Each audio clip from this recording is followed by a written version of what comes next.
Olá, meu amigo, minha amiga, seja muito bem-vindo a mais um editorial aqui do nosso canal. Hoje a gente vai falar sobre a CPMI do dia 8 de janeiro, que está com sessão marcada para amanhã. É bem provável que aconteça a oitiva do Mauro Cid. A gente vai conversar um pouquinho sobre o que pode acontecer nessa oitiva e o plano da base do governo Lula, que quer utilizar a esposa do Mauro Cid como instrumento de pressão contra ele. A gente vai conversar um pouquinho sobre isso aqui e te explicar o que pode acontecer nesse caso do Mauro Cid. A gente vai falar também de uma declaração do ministro Barroso que põe em xeque, de certa forma, a credibilidade do judiciário brasileiro, ao afirmar que o STF atua hoje como um instituto político. A gente vai ter alguns comentários sobre isso.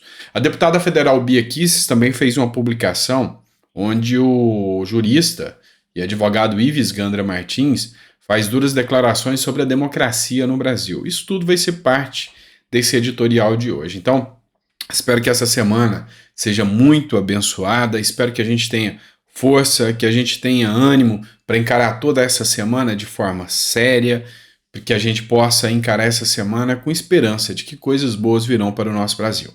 E, lógico, antes de entrar na matéria, peço a você que dê o like, compartilha, e, se possível, se não for inscrito, inscreva-se no canal. Assim, você ajuda o canal a crescer, você ajuda a alcançar mais pessoas para que a gente possa trazer esse conteúdo para vocês. Bora lá? Vamos começar?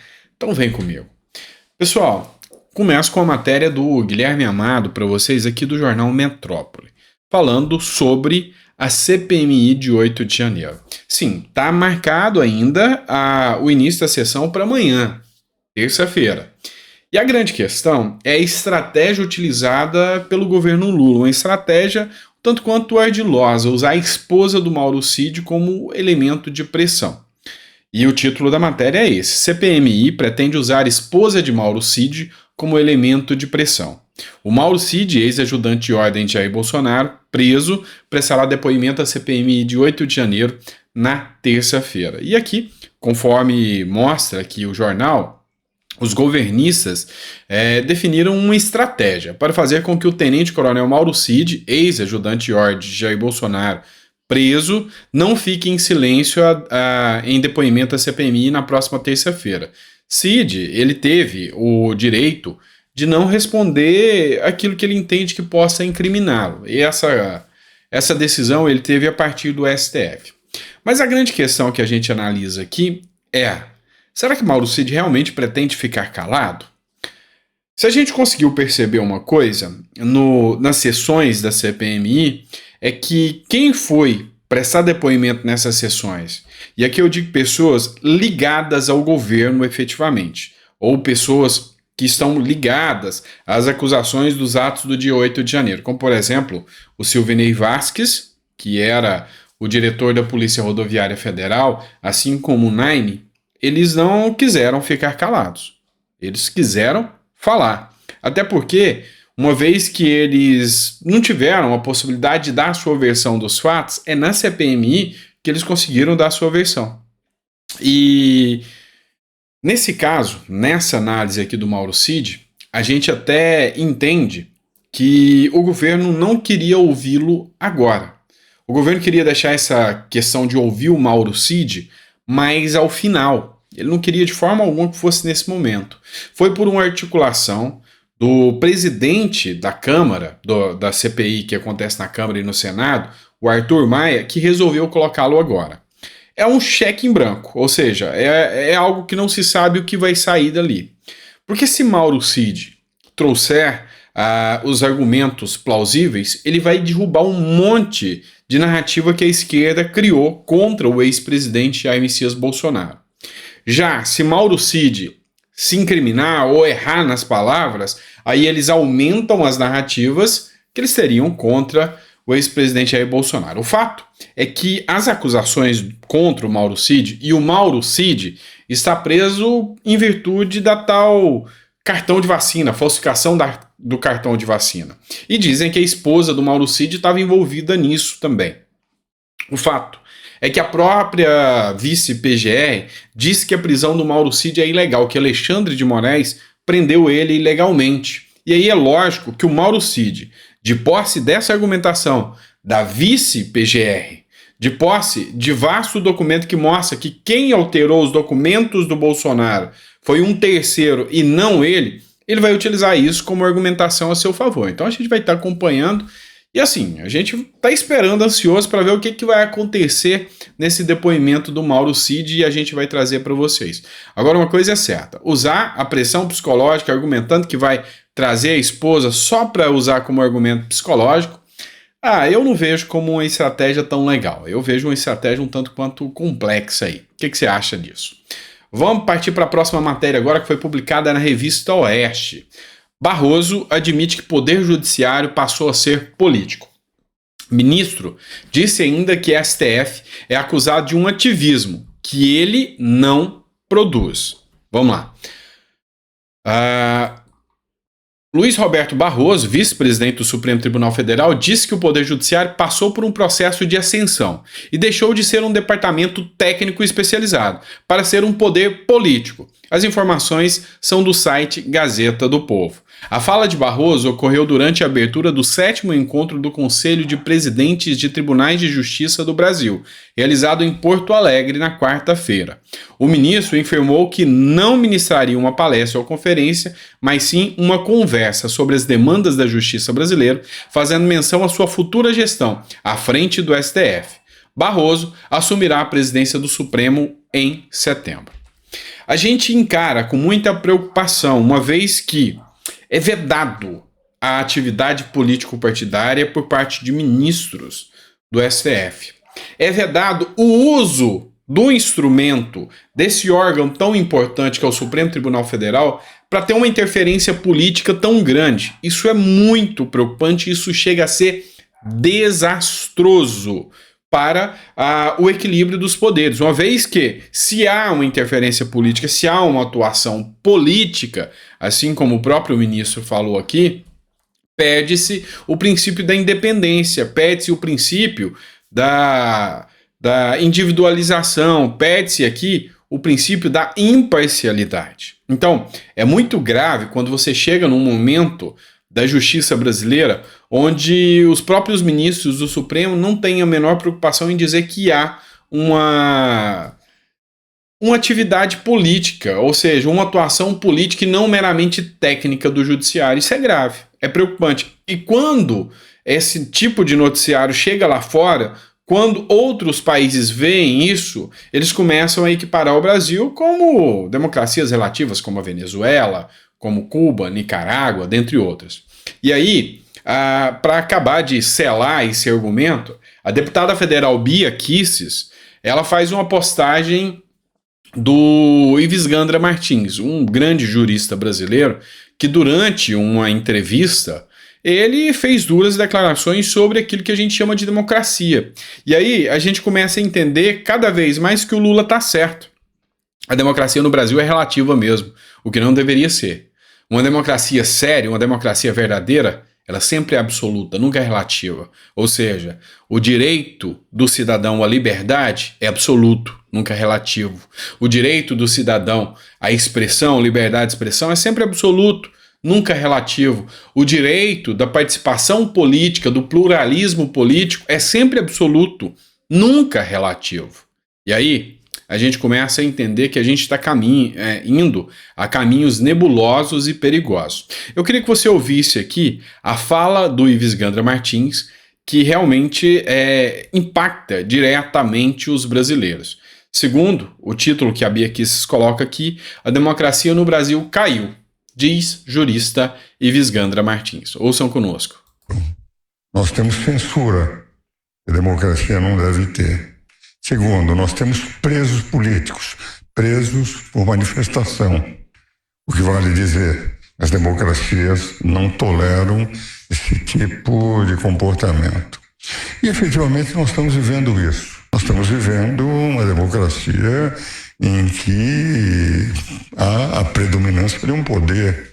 Com todo respeito, e tenho enorme, até por livros escritos, muitos dos ministros da Suprema Corte, eu os considero todos brilhantes juristas, mas há um poder que hoje está comandando a definição do que é democrático, do que não é, do que é aquilo que se pode dizer ou que não se pode dizer. Isto, evidentemente, traz o perigo de não se poder fazer o debate amplo, aquele debate altaneiro que se faz numa democracia, com situação e oposição. O fato é que as palavras do jurista Ives Gandra, ela tem que acender um alerta para todo aquele cidadão brasileiro, para que ele entenda, a democracia não é só quando o seu lado manda e o outro obedece, é quando há liberdade de todos os lados. Eu sou às vezes criticado aqui, porque eu sei que tem muitas pessoas que têm uma mentalidade mais extremista. Deve-se calar aqueles que você não concorda. Ou seja, se eu não concordo com a esquerda tem que ser calada. Da mesma forma, o pessoal da esquerda pensa, se eu não concordo com a direita tem que ser calada. Isso não é democracia. Nem de longe, nem de longe. Isso aí é autoritarismo. O que a gente precisa ter em mente, o que a gente tem que ter de entendimento, isso eu falo como filósofo, isso eu falo como jurista, é que o debate precede a democracia. A liberdade de debater, de expor ideias, de colocar os argumentos de que isso ou aquilo está errado na democracia, é a base, é o pilar, é o sustentáculo da democracia. A partir do momento que eu não posso questionar elementos da democracia, isso não é democracia. A democracia, ela é plena. A democracia, ela sabe ouvir. E ela não persegue, ela não caça. Essa é a verdadeira democracia. Então, efetivamente, o que o jurista hoje disse coaduna com a preocupação de muitos outros juristas, de que realmente estamos em uma democracia plena. Acredito que até quem é de esquerda, mas é sensato, sabe que talvez a gente autorizar a exceção da democracia, porque a gente não gosta do candidato A ou B, sabe que essa exceção pode se tornar regra. E quando ela se torna regra, o alvo pode ser você. Essa é a grande verdade. Bora lá. E a gente, falando disso, traz uma matéria aqui da Folha de São Paulo, do Instagram da Folha de São Paulo. O deputado estadual Renato Freitas é alvo de um novo pedido de cassação e ministros de Lula irão defendê-lo. Para quem não conhece, o Renato Freitas, ele é deputado do Rio Grande do Sul e já atuou como vereador. Durante o período em que atuava como vereador, ele teve 2 cassações do mandato e conseguiu reverter isso judicialmente, argumentando racismo. Um deles foi uma invasão de uma igreja, onde foi argumentado que isso era além dos poderes parlamentares, invadir uma igreja e, segundo acusações, depredação do patrimônio da igreja, e esse foi o motivo que houve a cassação. E ele argumentou que essa cassação só aconteceu porque ele é negro e por causa de racismo. Dessa vez, acontece a mesma briga. Eu vou ler um trecho aqui para que vocês entendam.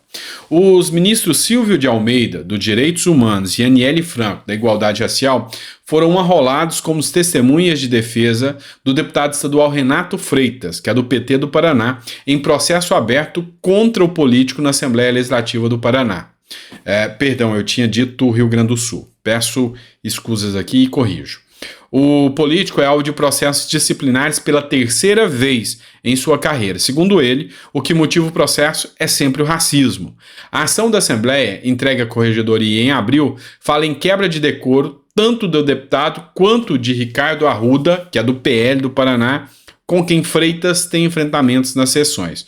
O despacho cita pronunciamentos em que Freitas chama de rato o governador do Paraná, Ratinho Júnior, e fala que os demais deputados costumam usar adjetivos, entre eles contra autoridades públicas, quebrando assim o decoro.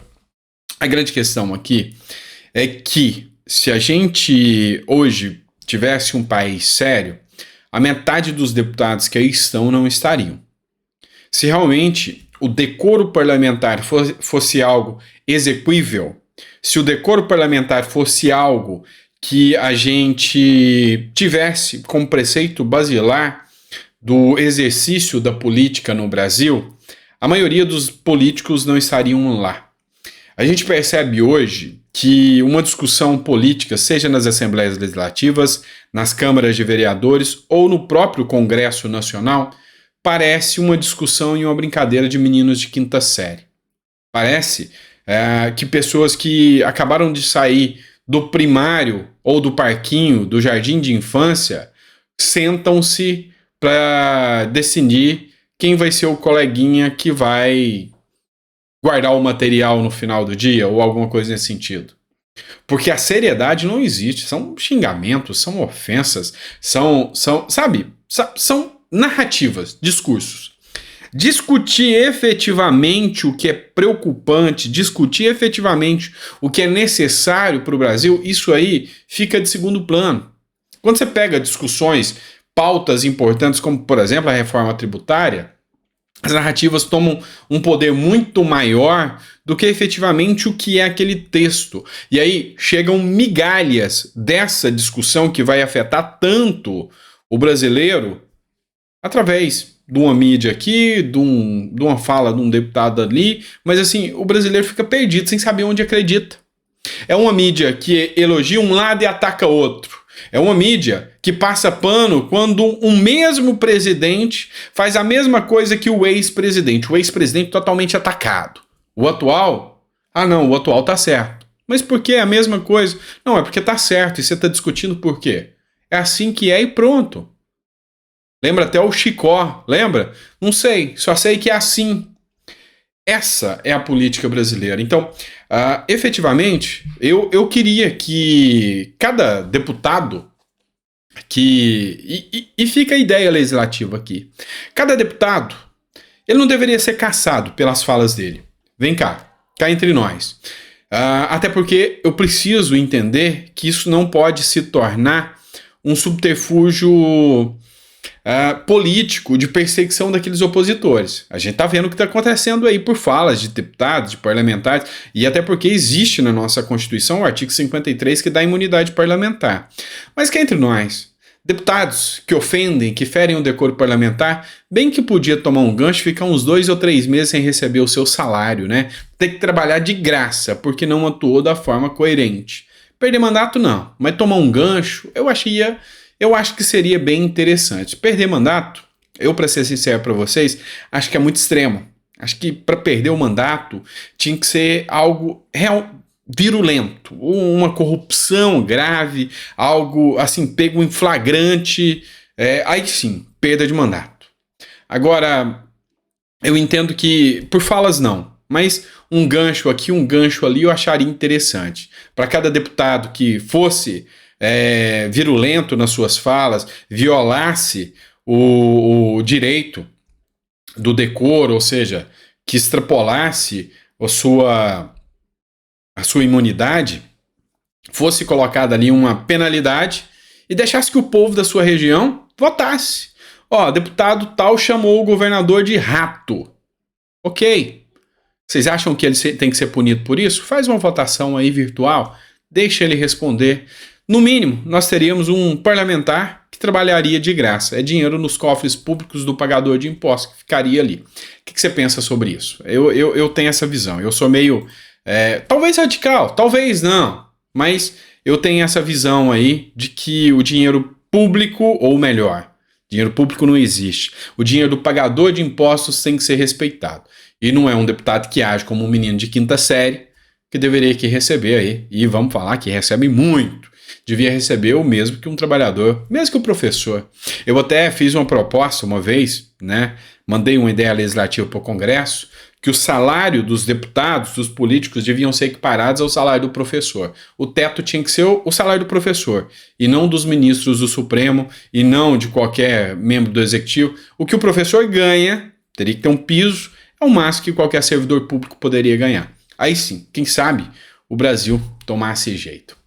Coloca no comentário aí o que você acha aí do nosso editorial, o que você achou das nossas falas aí, se a gente está condizente com aquilo que você acredita junto com a gente, porque não há razão de existir, não faz sentido desistir do nosso canal se não há uma sinergia, ou seja, estamos realmente brigando por um Brasil melhor? A gente está realmente levando a informação que precisa ser feita? Coloca aí no comentário se você está gostando do nosso conteúdo. E se ficou até o final também, coloca. Fiquei até o final. Gostei do conteúdo que você trouxe. E a gente vai estar sempre trazendo mais conteúdo aqui para vocês, tá bom? Grande abraço, fica com Deus e até o próximo editorial. Grande beijo no seu coração.